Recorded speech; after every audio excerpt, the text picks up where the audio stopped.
Welcome to NFL Nexus. You know, in the NFL, a team's entire future, we're talking the next 5, even 10 years, can be decided in a single offseason. And right now, believe me, every single expert is watching the Cleveland Browns.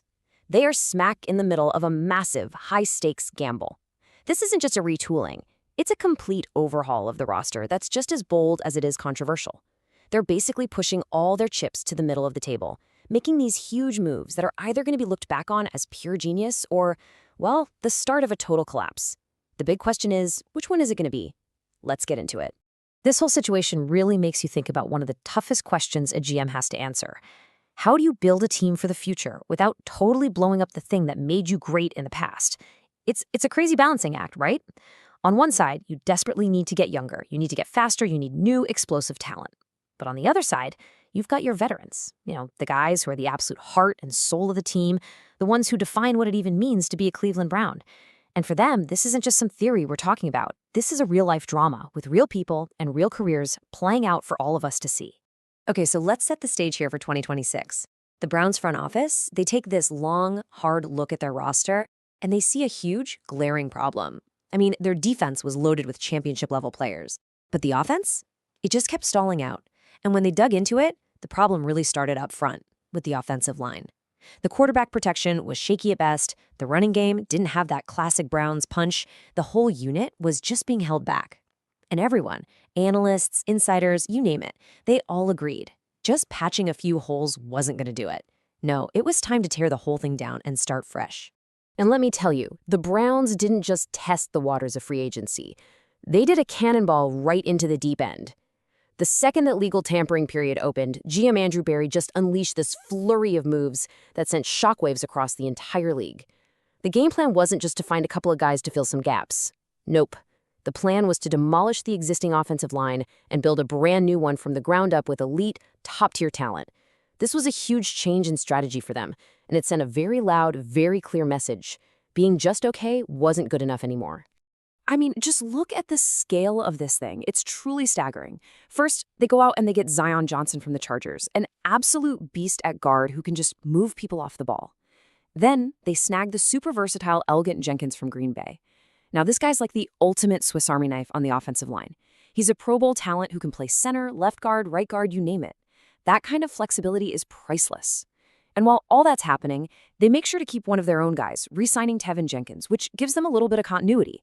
And to top it all off, they weren't just spending cash, they traded away valuable draft picks to bring in tackle Titus Howard from the Texans. So you see, this isn't just a minor renovation. It's a complete identity swap for the Browns offense.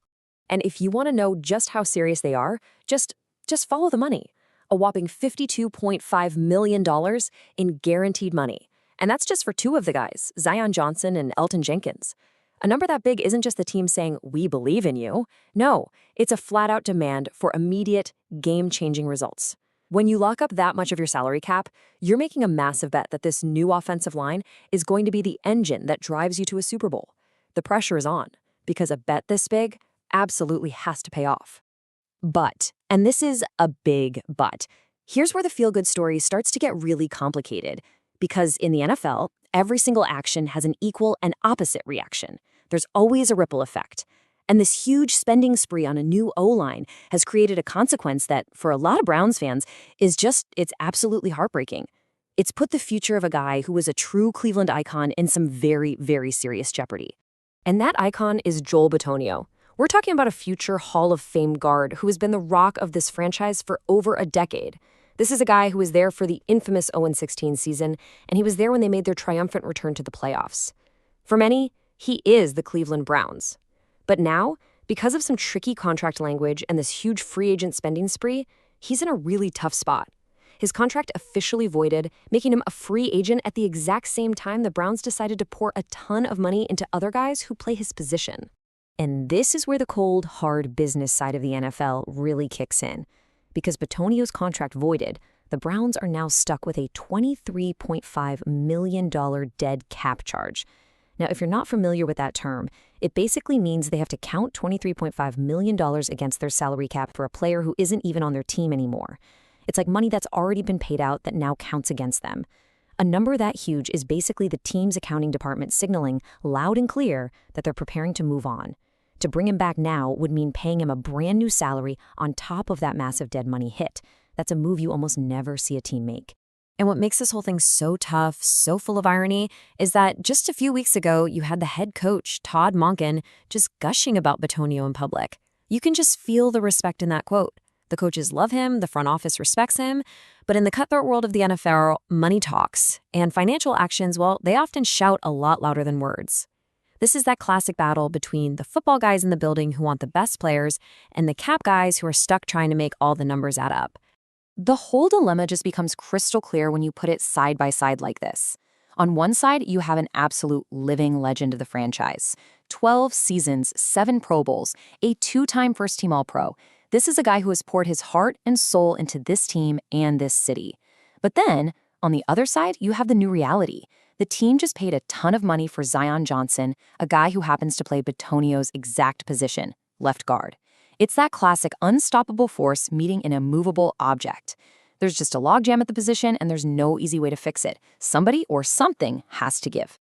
And it just leaves us with this really tough, kind of sad question. After everything he's done for this team, is this really how it's all going to end for Joel Bitonio in Cleveland?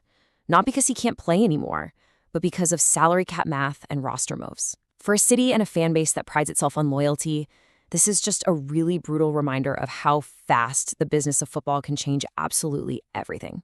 Okay, so with the massive project of rebuilding the offensive line pretty much done through free agency, the Browns then turned their full attention to the NFL draft. The strategy here had to shift, right? Now that the trenches are shored up with these high-priced veterans, the next logical move is to get your quarterback some more weapons. The new focus became all about adding explosive playmakers. Or, to use the term all the scouts are using, they needed to inject more juice into the offense. So this recent 3-round mock draft from A to Z Sports gives us a pretty good idea of what that strategy might look like. At number 6 overall, they grab offensive tackle Spencer Fano. And trust me, we're going to talk a lot more about that pick in a minute. Then, later in the first round, with their second pick, they get that juice we were talking about in wide receiver Casey Concepcion. After that, they pivot to defense, grabbing a much-needed cornerback in D'Angelo Pons in the second round, and then they add to their pass rush with Danny Dennis-Sutton in the third. When you look at it on paper, it seems like a really solid, well-rounded draft that hits a lot of their needs. So let's talk about this offensive juice. What does that even mean?